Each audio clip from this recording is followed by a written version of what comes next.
Welcome to IBTV. Bhadradri Kothagudem జిల్లా Palvancha town police station లో DSP Satish media సమావేశం నిర్వహించారు.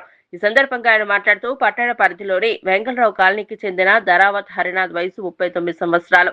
ఈ నెల 15వ తేదీన తెల్లవారుజామున తన ఇంటి వెనుక భాగంలో స్లాబ్ కింద ఉన్న హుక్కుకు చీరతో ఉరి వేసుకుని అనుమానాస్పదంగా మృతి చెందినట్లు గుర్తించామని చెప్పారు. మృతుని తల్లి ఇచ్చిన ఫిర్యాదు మేరకు అదే రోజు కేసు నమోదు చేసి దర్యాప్తు ప్రారంభించినట్లు తెలిపారు. విచారణలో మృతుని భార్య ధరావత్ శృతిలయ ములుగు జిల్లా వెంకటాపురం ప్రాంతంలో అటవీ శాఖ బీట్ ఆఫీసర్ గా పనిచేస్తోందని తెలిపారు. గతంలో ఆమెకు చర్ల ప్రాంతానికి చెందిన కౌశిక్ తో పరిచయం ఏర్పడి అక్రమ సంబంధం ఉన్నట్లు ఆరోపణలు ఉన్నాయని చెప్పారు.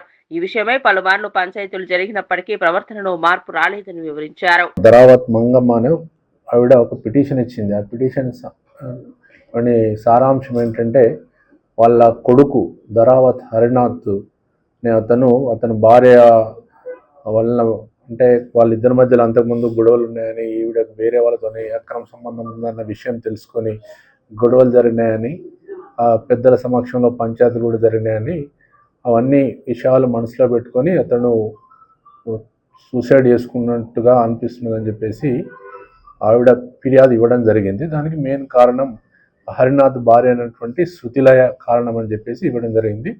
ఈ శృతిలయ ఫారెస్ట్ డిపార్ట్మెంట్లో బీట్ ఆఫీసర్గా పనిచేస్తుంది.